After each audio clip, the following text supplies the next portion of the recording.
பாலும் தெடிதேனும் பாகும் பருப்பும் இவை நாளும் கலந்துனக்கு நான் தருவேன் கோலம் செய் துங்கக் கரிமுகத்து தூமணியே நீ எனக்கு சங்கத் தமிழ் மூன்றும் தா. மூஷிகவாகன மோதகஸ்த சாம்பரகரண விளம்பித சூத்ர வாமனரூப மகேஸ்வரபுத்திர விக்ன விநாயக பாதநமஸ்தே. ஜெய்கணேச பாகிமாம் ஸ்ரீகணேச ஸ்ரீகணேச ரக்ஷமாம். ஸ்ரீ பகவதி யூடியூப் சேனல் நேயர்களுக்கு ஹரிஹர சர்மாவின் பணிவான நமஸ்காரங்கள். குரோதி வருஷம் பங்குனி மாத பலன்களை பார்ப்பதற்காக அடியேன் சக்தி சுவாமியாகிய நானும் டாக்டர் ஹரிஹர சர்மா ஐயா அவர்களும் ஆஸ்ட்ரோ கே ஐயங்கார் அவர்களும் வந்திருக்கின்றோம். இந்த மாதத்தினுடைய கிரகங்கள் கோச்சார் நிலை எப்படி இருக்குங்கிற விவரத்தையும் இந்த மாதத்தில் என்னென்ன விசேஷங்கள் தினம் இருக்கிறதுங்கிறதையும் டாக்டர் ஹரிஹர சர்மா ஐயா சொல்லுவாங்க. அனைவருக்கும் ஹரிஹர சர்மாவின் பணிவான நமஸ்காரங்கள்.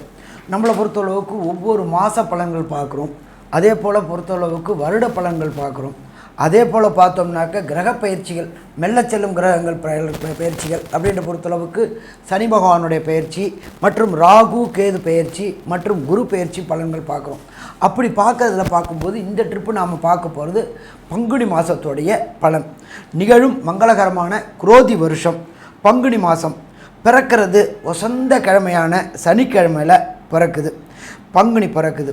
அதுக்கு ஆங்கில தேதி, சரியான ஆங்கில தேதி அப்படின்னாக்க 15/3/2025 முதல் 13/4/2025 வரை இந்த பங்குனி மாதம் சற்றேறக்குறைய 30 நாள் இருக்குது. இப்போ இந்த பங்குனி மாதத்தில் பொறுத்தளவுக்கு என்னென்ன விசேஷ தினங்கள் இருக்குது அப்படின்றத பார்ப்போமா. இப்போ பங்குனி பிறந்த விட்டு 29/3/2025 சனிக்கிழமை அமாவாசை. அது என்ன சாமி, அமாவாசை தான் மாதம் வருது இல்லை, அது என்ன புதுசாக சிறப்பு? இந்த அமாவாசைக்கு பேர் போதாயன அமாவாசைன்னு பேர், ரொம்ப சிறப்பான அமாவாசை. இதுக்கு அடுத்தது 30/3/2025 ஞாயிற்றுக்கிழமை. நம்மளை பொறுத்தளவுக்கு நம்மளுடைய சகோதரர்கள் பக்கத்தில் உள்ள அண்டை மாநிலமான தெலுங்கானா மற்றும் ஆந்திர சேர்ந்த மக்கள், தெலுங்கு மக்கள் கொண்டாடக்கூடிய யுகாதி பண்டிகை. எப்பொழுதுமே பார்த்தோம் அப்படின்னாக்க எல்லா இடத்துலையுமே தெலுங்கு மக்கள் வியாபிச்சிருக்கிறாங்க. அவங்க கொண்டாடக்கூடிய யுகாதி பண்டிகை அல்லது தெலுங்கு வருட பிறப்பு அப்படின்னு சொல்லுவோம். அதுக்கு அடுத்தது பார்த்தோம்னாக்க 11/4/2025 பங்குனி உத்திரம். எம்பெருமான் முருகப்பெருமானுக்கு விசேஷமான தினம் பங்குனி உத்திரம். அதுக்கு அடுத்தது பார்த்தோம்னாக்க 12/4/2025 பௌர்ணமி தினம். எப்பொழுதுமே பொறுத்தளவுக்கு இந்த பங்குனியில் வர பௌர்ணமிக்கு ரொம்ப விசேஷமான பௌர்ணமி தினம். அதுக்கு அடுத்தது பார்த்தோம் அப்படின்னாக்க 12/4. அடுத்தது பார்த்தோம்னாக்க அதுக்கு அடுத்தது வருட பிறப்பு பிறந்துடுது. ஆனால் இதுக்கு நடுப்புற பார்த்தோம்னாக்க 6/4/2025 அன்னைக்கு ஸ்ரீ ராமநவமி, இந்த ராமஜன்ம நவமி. இத்தனை மற்ற விசேஷங்கள் கொண்ட இந்த பங்குனி மாதம் பிறக்குது. இந்த பங்குனி மாதத்தில் என்னென்ன கிரகங்கள் எந்தெந்த ராசி கட்டத்தில் இருக்காங்க அப்படின்றத பார்ப்போமா. காலபுருஷ தத்துவத்தின்படி 2வது ராசியான ரிஷப ராசியில் குரு பகவானும், 3வது ராசியான மிதுன ராசியில் செவ்வாய் பகவானும், அடுத்தது காலபுருஷ தத்துவத்தின்படி 6ஆம் இடமான கன்னியில் கேது பகவானும், காலபுருஷ தத்துவத்தின்படி 11ஆம் இடமான கும்பத்தில் சனி பகவானும் புத பகவானும் இருக்காங்க. அதுக்கு அடுத்தது பார்த்தோம்னாக்க மீனராசி, காலபுருஷத்தின்படி 12ஆம் ராசியான மீனராசி. அதில் சூரிய பகவான், சுக்கிர பகவான், ராகு பகவான் மற்றும் புதன் ரிட்டர்ன் ஆகி வரக்கூடியது, வக்ரம் நிவர்த்தி ஆகி வரக்கூடியதும் இருக்கார்.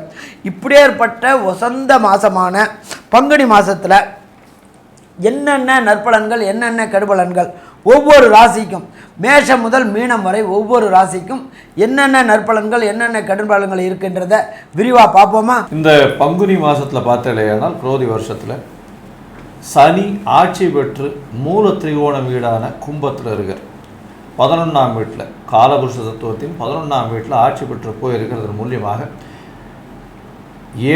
ஏழை தட்டு மக்களுக்கெல்லாம் சட்டத்திட்டங்கள் கொஞ்சம் அதிகமாக இருக்கக்கூடிய காலகட்டமாக அமைய போகுது. பொதுவாகவே பார்த்திங்கன்னா இந்த வருஷம் இந்த மாதத்தில் பங்குனி மாதத்தில் சட்டங்கள் கொஞ்சம் அதிகமாக வரக்கூடிய வாய்ப்பு, அதுவும் இந்த லேபர் லாஸ் எல்லாம் ஃபைன் டியூன் பண்ணக்கூடிய வாய்ப்புகள், அதை தவிர கீழ்த்தட்டு மக்கள் வேலை செய்யக்கூடிய மக்களுக்கு பண தட்டுப்பாடு வரக்கூடிய கொஞ்சம் காலகட்டமாக அமைய போகிறது. கடன் கொஞ்சம் அதிகமாக வாங்கக்கூடிய வாய்ப்புகள் நிச்சயமாக இருக்கும். இதை தவிர பார்த்தீங்கன்னா இந்த மாதத்தில் குருவும் சுக்கிரனும் பரிவர்த்தனை யோகம் பெறதுனால இது ஒரு பெரிய ஏற்றத்தை கொடுக்கும். நல்ல ஒரு சந்தோஷமான காலமாகவும் இருக்கும். இருந்தாலும் தங்கத்தின் விலை வந்து அதிகமாக போகக்கூடிய வாய்ப்புகள் மிகவும் அதிகம். ஏற்கனவே அதிகமாக போயிட்டுருக்கு. இது வந்து 70,000 வரலும் தொடக்கூடிய வாய்ப்புகள் நிச்சயமாக உண்டு. இந்த பங்குனி மாதம் முடியறதுக்குள்ளேயுமே வந்து இந்த 5,000 ரூபாயோ 6,000 ரூபாயோ ஏறக்கூடிய வாய்ப்புகள் ரொம்ப அதிகமாக இருக்கக்கூடிய காலகட்டமாக அமையும். வெளிநாட்டு உறவில் இந்தியாவுக்கு நல்ல ஒரு ஏற்றம் இருக்கும். இருந்தாலும் வெளிநாட்டில் சிறு சிறு போர்கள் மூலக்கூடிய அபாயங்கள் இருக்கும். அதன் மூலியமாக சிறு சிறு தொல்லைகள் வரக்கூடிய வாய்ப்பு. நம்மளுக்கு வந்து இறக்குமதி எல்லாம் வந்து நல்லபடியாக இருந்தாலும் நம்மளுடைய க்ரூட் ஆயில் ப்ரைஸஸ் எல்லாம் கொஞ்சம் அதிகமாக ஏறக்கூடிய காலகட்டமாகவே அமைய போகிறது. தொழிலாளிகளுக்கு நல்ல ஒரு ஏற்றத்தை கொடுக்கக்கூடிய காலகட்டமாக இருந்தாலும் புதிய வேலைகள் நிச்சயமாக கிடைக்கக்கூடிய காலகட்டமாக இருக்கும். வெளிநாடு சென்று வேலை செய்யக்கூடிய வாய்ப்புகள் நிச்சயமாக இருக்கும். சட்ட திட்டங்கள் நிச்சயமாக அதிகமாகும். படித்த இளைஞர்களுக்கு நிறைய வேலைகள் வெளிநாட்டில் கிடைக்கக்கூடிய வாய்ப்பு. ஏன்னா புதனும் வந்து நீச்ச பங்கம் பெற்று ராஜயோகத்தை பெறுறார் இந்த காலகட்டத்தில். அதனால் புதிய வேலைகள் நிச்சயமாக வெளிநாட்டில் கிடைக்கக்கூடிய வாய்ப்பு. படிக்கக்கூடிய இளைஞர்களுக்கு அதாவது கேம்பஸில் கிடைக்கக்கூடிய வாய்ப்பு. அதை தவிர வந்து புதுசாக இன்டர்வியூ போகிறவங்களுக்கெல்லாம் வந்து நல்ல ஒரு ஏற்றம் கிடைக்கக்கூடிய காலகட்டமாக இப்போ அமைய போகிறது. மக்களுக்கு பொதுவாக பார்த்தலையானால் அமைதி இருக்கும். இருந்தாலும் போராளிகள் உருவாகக்கூடிய வாய்ப்புகள் அதிகம். ஏன்னா சனி வந்து ஆட்சி பெற்று போய் கும்பராசியிலேயே இருக்கிறதுனால கண்டிப்பாக போராளி குணங்கள், அரசாங்கத்தை எதிர்த்து நிறைய துவேஷங்கள், இந்த மாதிரியான விஷயங்கள்லாம் வரக்கூடிய வாய்ப்புகள் இந்த மாதத்தில் கொஞ்சம் அதிகமாகவே இருக்கும். ஏழை விவசாயிகள், விவசாயம் பண்ணுறவங்களுக்கெல்லாம் சற்று பின்னடைவு ஏற்படக்கூடிய வாய்ப்புகள் உண்டு. அவர்களுடைய பொருட்கள், விளைநிலத்தின் பொருட்கள் வந்து அந்த அளவு விலை போகக்கூடிய வாய்ப்புகள் இருக்காது. ஸோ இந்த பங்குனி மாதத்தில் சற்று பொறுமையாக இருந்து தான் நம்ம எப்படி இருக்குது அப்படின்றத பார்க்கணும். இப்போது ஒரு ராசியாக மேஷம் முதல் மீனம் வரை என்னென்ன ஏற்றங்கள் இருக்குது, மாற்றங்கள் இருக்குது அப்படின்றத வந்து ஒன்று ஒன்றா பார்க்கலாம். அன்பார்ந்த கடகராசி அன்பர்களே, கடகம் அப்படின்னாலே சந்திரன். சந்திரன் மனோகாரகன், அதீத தைரியம் கொண்டவங்க இந்த கடகராசிக்காரங்க. இப்போ இந்த கடகராசிக்காரங்களுக்கு பார்த்தா இந்த பங்குனி மாதம் பிறக்கும் பொழுது 8ஆம் இடம், 9ஆம் இடம், 10ஆம் இடம், 11ஆம் இடம், 12ஆம் இடம் எல்லாமே ஒரு தொடர்பு வந்துக்கிட்டே இருக்குது. கிட்டத்தட்ட பார்த்தோம் அப்படின்னாக்க பரிவர்த்தனை பெற்றிருக்கிறாங்க அப்படின்னே சொல்லலாம். பார்த்தோம்னா 8ஆம் இடத்ததிபதி 8ஆம் இடத்துலையும் 9க்கும் 11க்கும் உடைய குருவும் சுக்கிரனும் பரிவர்த்தனை யோகம் பெற்றிருக்கிறதும், அடுத்தது பார்த்தோம்னா 10க்குடையவர் 12ல் செவ்வாய் பகவான் இருக்கிறதும், அடுத்தது 11க்குடைய குரு பகவானும் சுக்கிர பகவானும் பரிவர்த்தனை யோகம் பெற்றிருக்கிறதும், அப்போ 8, 9, 10, 11, 12 தொடர்பு வருது. அப்போ இவங்களுக்கு இந்த காலகட்டங்களில் மறைந்து வாழக்கூடிய வாய்ப்புகள் மிக அதிகம். மறைவு ஸ்தானங்கள்லேருந்து வரக்கூடிய வாய்ப்புகள் அதிகம். வெளியூர், வெளிமாநிலம், வெளிநாடு சென்று தொழில் செய்யக்கூடிய வாய்ப்புகள் அதிகம். 2ஆம் விதமான வருமானம், அதாகப்பட்டது லாட்ரி, ரேஸு, ஸ்பெக்குலேஷன், ட்ரேடிங் போன்ற வருமானங்கள் கிடைக்கக்கூடிய வாய்ப்புகளும் இந்த கடகராசிக்காரர்களுக்கு இந்த பங்குனி மாதம் கிடைக்கக்கூடிய வாய்ப்புகள் உண்டு. இதில் பார்த்தோம் அப்படின்னு சொன்னாக்க 9க்கும் 11க்கும் பரிவர்த்தனை யோகம் பெற்றிருக்கிறாங்க. 11க்குடைய சுக்கிரன் 9லையும் 9க்குடைய குரு 11லையும் பரிவர்த்தனை யோகம் பெற்றிருக்கிறது சற்றேறக்குறைய ஆட்சி பெற்றதற்கு சமானம்.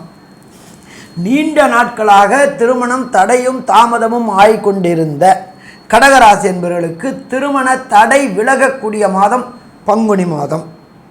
அதே போல் நீண்ட நாட்களாக வெளியூர், வெளிமாநிலம், வெளிநாடு சென்று வேலை பார்க்கணும், ஒரு டெப்டேஷனில் போட்டாவது இருக்கணும்னு நினைக்கக்கூடிய கடகராசி என்பவர்களுக்கு 9ஆம் இடத்துல ராகுவும் நீசபங்கம் அடைஞ்ச புதனும் சுக்கிரனும் இருக்கிறதுனால நினச்ச காரியம் ஜெயமாகக்கூடிய வாய்ப்புகள் உண்டு.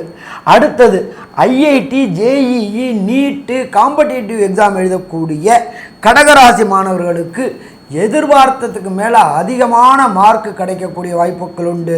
விரும்பிய பல்கலைக்கழகங்கள் எங்கே அப்படின்னாக்க ஐரோப்பிய நாடுகள் மற்றும் America, Canada, Singapore, Australia, Malaysia போன்ற இடங்களில் உலக புகழ்பெற்ற பல்கலைக்கழகங்களில் நீங்கள் விரும்பிய பாடம் கிடைக்கக்கூடிய வாய்ப்புகள் உண்டு. நீங்கள் விரும்பிய யூனிவர்சிட்டி கிடைக்கக்கூடிய வாய்ப்புகள் உண்டு.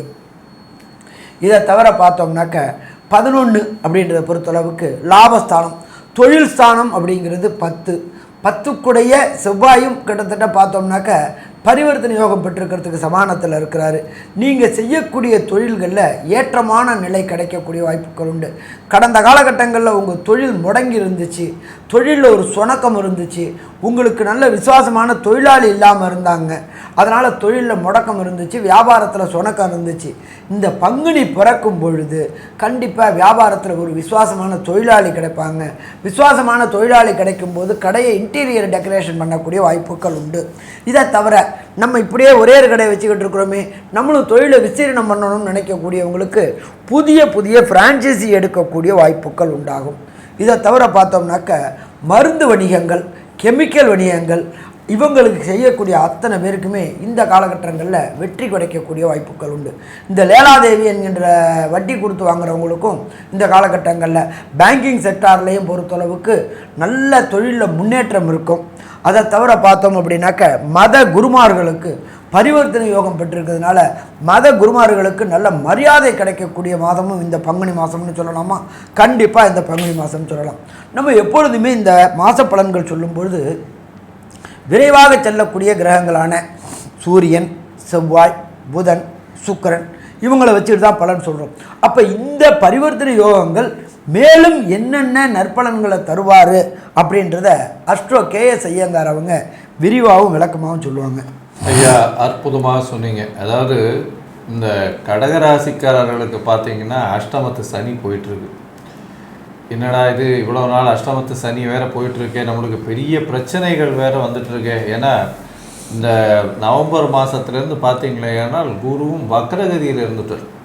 இப்போ தான் அவர் வக்ர நிவர்த்தியும் அடைஞ்சதுனால இப்போ 11ஆம் இடத்துல குரு பரிவர்த்தனை யோகத்தில் ஆட்சி பெற்று அவர் 9ஆம் இடத்துல ஆட்சி பெற்றதுக்கு சமமாக போகிறார்.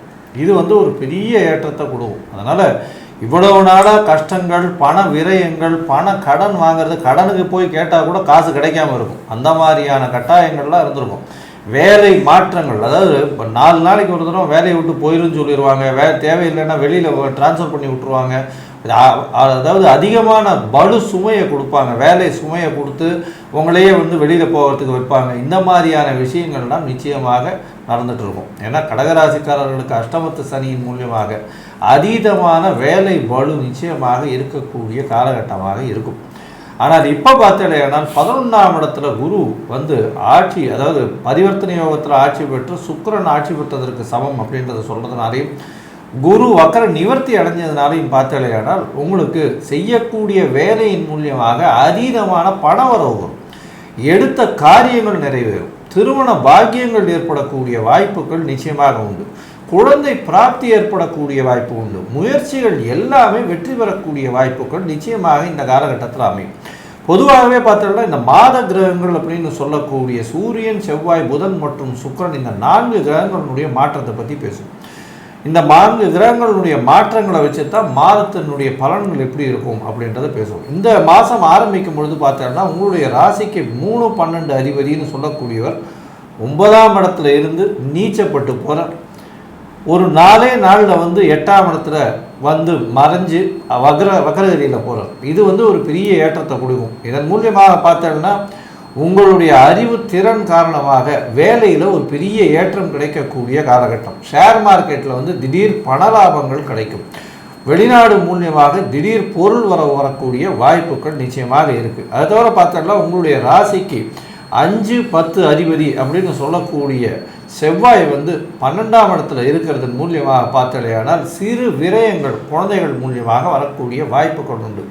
இருந்தாலும் அதீதமான உடல் உழைப்பு இருக்கக்கூடிய காலகட்டம். அதுவும் பார்த்தோம்னா இந்த வீடு கட்டுறது, வீட்டின் மூலியமாக சிறு சிறு செலவுகள் வரக்கூடிய வாய்ப்பு, வீட்டுக்கு அலங்கார பொருட்கள் வாங்கக்கூடிய பொறுப்புகள் வரக்கூடிய வாய்ப்புகள் உண்டு. அது தவிர வீட்டை மாடல் சேஞ்ச் பண்ணி கன்ஸ்ட்ரக்ட் பண்ணக்கூடிய வாய்ப்புகள் இந்த காலகட்டத்தில் வரக்கூடிய வாய்ப்பு உண்டு.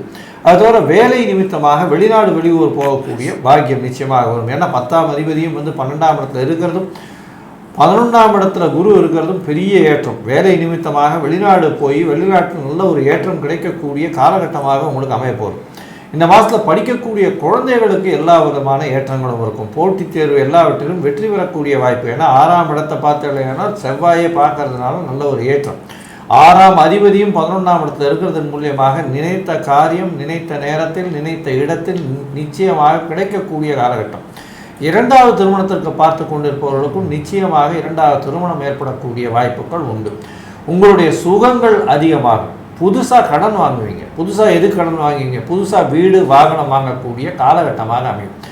வாகனத்தில் செல்லும்போது ரொம்ப ஜாகிரதையாக போங்க. ஏன்னா 8ஆம் இடத்துல சனி இருக்கிறதுனால வாகனத்தின் மூலியமாக சிறு சிறு பிரச்சனைகள் வரக்கூடும் அப்படின்றத எச்சரிக்கையாகவே சொல்கிறோம். ஜாகிரதையாக இருங்க. இந்த காலகட்டத்தில் புதிய வாகனம் வாங்குவீங்க, புதிய வீடு வாங்கக்கூடிய வாய்ப்பு, தாயின் உடல்நிலையில் நல்ல ஒரு ஏற்றம் இருக்கும், தந்தையின் உடல்நிலை நல்ல ஒரு ஏற்றம் இருக்கக்கூடிய காலகட்டமாக அமையப்போகுது. முயற்சிகள் எல்லாமே நல்ல ஒரு வெற்றி இருக்கும். சிறு சிறு பின்னடைவுக்கு பிறகு உங்களுக்கு ஒரு நல்ல ஏற்றம் கிடைக்கக்கூடிய காலகட்டமாக அமையும். இந்த காலகட்டத்தில் எந்தெந்த நாட்களில் புது முயற்சிகள் வேண்டாம் அந்த காலகட்டம்னு சொல்லக்கூடியது சந்திராஷ்டம காலகட்டம்னு சொல்லுவோம். இந்த சந்திராஷ்டம காலகட்டம் எப்பப்போ வருது இந்த மாதத்தில், அது தவிர இந்த சந்திராஷ்டம காலகட்டத்துக்கு என்ன எளிய பரிகாரம், அது தவிர இந்த மாதத்தினுடைய என்ன எளிய பரிகாரம், கோவில் ஏதாவது போகணுமா, உங்களுடைய தசாபுக்தி அந்தரம் சூக்ஷ்மம் இதெல்லாம் எந்த அளவுக்கு உங்களுக்கு ஏற்றத்தை கொடுக்கறது அப்படின்றத பற்றி டாக்டர் சக்தி சோமையா ஐயா சொல்லுவாங்க. ரொம்ப அற்புதமாக தெளிவாக விவரமாக சொன்னீங்க ஐயா. இப்போது சந்திராஷ்டம தினங்கள் அப்படிங்கிறத ஐயா சொன்னாங்க. அதாவது சந்திரன் உங்களுடைய ராசிக்கு 8ஆம் இடத்துல சஞ்சரிக்கக்கூடிய காலங்கிறது சந்திராஷ்டம தினங்கள். அப்படியே உங்களுடைய ராசிக்கு 8ஆம் இடம்ங்கிறது என்னன்னு கேட்டிங்கன்னா கும்பம் வீடு. அப்போ அந்த கும்பம் வீட்டுக்கு உண்டான நட்சத்திரங்கள் அப்படின்னு பார்க்குற போது அவிட்ட நட்சத்திரம் 3-4 பாதங்களும், சதய நட்சத்திரம் 1-2-3-4 பாதங்களும், அவிட்ட நட்சத்திரத்தில் பூரட்டாதி நட்சத்திரத்தில் 1-2-3 பாதங்களும் ஆக இந்த 9 பாதம் கொண்ட நட்சத்திரங்கள் வர்ற அன்னைக்கு உங்களுக்கு சந்திராஷ்டம தினங்கள். அந்த தினங்களை உங்களுக்கு எந்த ஒரு புத்தியமும் சரியானபடி சிந்திக்க வைக்க செயல்படுத்தாது. அப்போ அந்த புத்திகள் சிந்தனை இல்லாமல் போகிறதுனால தவறுதலான முடிவுகளை எடுக்கக்கூடிய விளைவுகள் வரும். அந்த தவறுதலான விளைவுகள் எடுக்கக்கூடிய முடிவுகளை அந்த தினங்களில் பண்ண வேண்டாம் அப்படின்னு சொல்கிறோம். அதில் பண்ணக்கூடாதது என்னென்ன அப்படின்னு பார்க்குற போது புதிய முயற்சிகள் எதுவும் செய்ய வேண்டாம், வெளியூர் வெளிநாடு பயணங்கள் செய்ய வேண்டாம். அந்த வெளிநாடு வெளியூர் பயணங்கள் செய்கிற போது கூட உங்களுடைய புத்துநிலை தடுமாற்றமாகி ஏதாவது விபரீதங்கள் ஏற்படும் அப்படிங்கிறக்காக தான் சொல்கிறோம். அதனால் அந்த நாட்களெல்லாம் தவிர்க்க வேண்டாம். அந்த நாட்கள் என்னைக்கு வருது அப்படின்னு பார்க்குற போது இந்த பங்குனி மாதத்தில் வரக்கூடிய பங்குனி 12ஆம் தேதி 13ஆம் தேதி 14ஆம் தேதி வருது. அதுக்குண்டான ஆங்கில தேதி அப்படின்னு பார்க்குற போது 26/3/2025 புதன்கிழமை பகல் 12:01 ஆரம்பமாகுது. 27ஆம் தேதி வியாழக்கிழமை ஃபுல்லாகவே இருக்குது. 28/3/2025 வெள்ளிக்கிழமை மாலை 3:45 வரைக்கும் இருக்குது. இந்த நேரங்களில் இதைகளையெல்லாம் தவிர்க்கிறது மிக மிக அவசியம். இது போக உங்களுக்கு அஷ்டமத்து சனி நடக்குதுங்கிறத ஐயா சொன்னாங்க. ஆக்சிடெண்ட் ஆகிறதுக்கு வாய்ப்புகள் உண்டு. அதனால் வண்டி வாகனங்களில் போகிற போது எதவா பார்த்து போகிறது நல்லது அப்படிங்கிறதையும் ஐயா சொன்னாங்க. அதேமாரி உங்களுக்கு இந்த சந்திராஷ்டமம் அஷ்டமத்தில் சனி இருக்கிற காரணத்தினால, அதாவது அதை அஷ்டமத்து சனின்னு சொல்லுவோம். அந்த அஷ்டமத்து சனி இருக்கிற காரணத்தினால நீங்கள் உங்களுக்கு கடனும் ஏற்படுறதுக்கு வாய்ப்புகள் உண்டு. அந்த கடன் தொல்லைகளில் இருந்து நீங்கிறதுக்காகவும் கடன்கள் வராமல் இருக்கிறதுக்காகவும் புதிய கடன்கள் வாங்காமல் இருக்கிறதுக்காகவும் நீங்கள் பண்ண வேண்டியது என்ன அப்படின்னு கேட்டிங்கன்னா, செவ்வாய்க்கிழமை சனிக்கிழமைகளில் யோக நரசிம்மரை போய் வழிபடணும். அதை வழிபட்டு தீபம் ஏற்றியும் வழிபடணும். அது போக இந்த பானகம் அப்படின்னு சொல்லுவாங்க, அந்த பானகம் உங்கள் வீட்டில் தயார் பண்ணி அதை படையல் வச்சுட்டு அங்கே கோயிலுக்கு வர்றவங்களுக்கெல்லாம் அதை கொடுத்தீங்கன்னாலும் உங்களுக்கு இந்த கடன் தொல்லைகளும் குறையும். கடன் வாங்க வேண்டிய அவசியங்கள் இல்லாமையும் பண்ணுறதுக்கு உண்டான வாய்ப்புகளை எல்லாம் பண்ணுவார். அப்போ யோக நரசிம்மரை போய் வழிபடுறதுனால உங்களுக்கு புதிய கடன் வாங்க வேண்டாம், பழைய கடன்கள் தீர்றதுக்கு ஒரு வாய்ப்பு கிடைக்கும். இதை அவசியம் பண்ணினீங்கன்னா உங்களுக்கு இந்த அஷ்டமத்து சனி பீரியடில் கடன்கள் குறைஞ்சிரும். மேலும் உள்ள விவரங்களை பற்றி நம்முடைய டாக்டர் கே.எஸ். ஐயங்கார் அவங்க சொல்லுவாங்க. ஐயா, அற்புதமாக சொன்னீங்க. கடக ராசியை பொறுத்தவரை ஏற்றமான காலம், திருமண பாக்கியம் உண்டு, எதிர்பாலினத்தவர் மூலியமாக நல்ல ஒரு ஏற்றம், குழந்தை பிராப்தி ஏற்படக்கூடிய வாய்ப்பு உண்டு, முயற்சிகள் எல்லாம் வெற்றியடையக்கூடிய வாய்ப்புகள் நிச்சயமாக உண்டு. எடுத்த காரியம் எடுத்த இடத்தில் எடுத்த நேரத்தில் நிச்சயமாக நிறைவேறக்கூடிய வாய்ப்புகள் உண்டு. மனதில் பட்ட எல்லா விதமான விருப்பங்களும் நிறைவேறக்கூடிய வாய்ப்புகள் நிச்சயமாக உண்டு. குருவும் சுக்கிரனும் பரிவர்த்தனை யோகம் பெற்றிருப்பதனால் இரண்டாவது திருமணத்திற்கு வாய்ப்புகள் உண்டு. முதல் திருமணமாகக்கூடிய வாய்ப்புகளும் உண்டு. தொழிலில் பெரிய ஏற்றம் கிடைக்கக்கூடிய வாய்ப்புகள் நிச்சயமாக உண்டு. தொழிலுக்காக முதலீடுகள் அதிகமாக போடக்கூடிய வாய்ப்புகளும் நிச்சயமாக உண்டு. படிக்கக்கூடிய மாணவ மாணவியர்கள் வெளிநாடு சென்று படிக்கக்கூடிய பாக்கியம் நிச்சயமாக கிடைக்கும். மறைந்த புதன் அப்படின்னு சொல்லக்கூடியவர் 8ஆம் இடத்தில் புதன் வக்கரமாக இருக்கிறதுனால போட்டித் தேர்வு எழுதுபவர்களுக்கு நல்ல ஒரு வெற்றி கிடைக்கக்கூடிய வாய்ப்புகள் நிச்சயமாக உண்டு. இது எல்லாமே நல்ல ஒரு ஏற்றத்தில் இருந்தாலும் 8ஆம் இடத்தில் சனி இருப்பதனால் வண்டி வாகனங்கள் பார்த்து செல்வது ரொம்பவும் நல்லது. புதிய கடன்கள் வாங்காமல் இருப்பது ரொம்பவும் நல்லது. கடன்கள் மூலியமாக கோர்ட்டு பிரச்சனைகள் வம்பு வழக்கு ஏதாவது வந்ததுன்னா பொறுமையாக கையாள்வது மிகவும் நல்லது அப்படின்னு சக்தி ஜோதிட குழு சொல்லுது. நன்றி, நமஸ்காரம். ஸ்ரீ பகவதி யூடியூப் சேனல் பார்த்த அன்பர்களுக்கு நன்றி. இதே போன்று ஆன்மீக தொடர்புடைய ஜோதிட தொடர்புடைய தகவல்களை தொடர்ந்து நீங்கள் பெற ஸ்ரீ பகவதி யூடியூப் சேனலை சப்ஸ்கிரைப் செய்யுங்கள் மற்றும் அருகில் உள்ள பெல் ஐக்கானை அதை அழுத்தினீர்கள் என்றால் தொடர்ந்து என்னுடைய சேனலை பார்க்க முடியும். நன்றி, நமஸ்காரம்.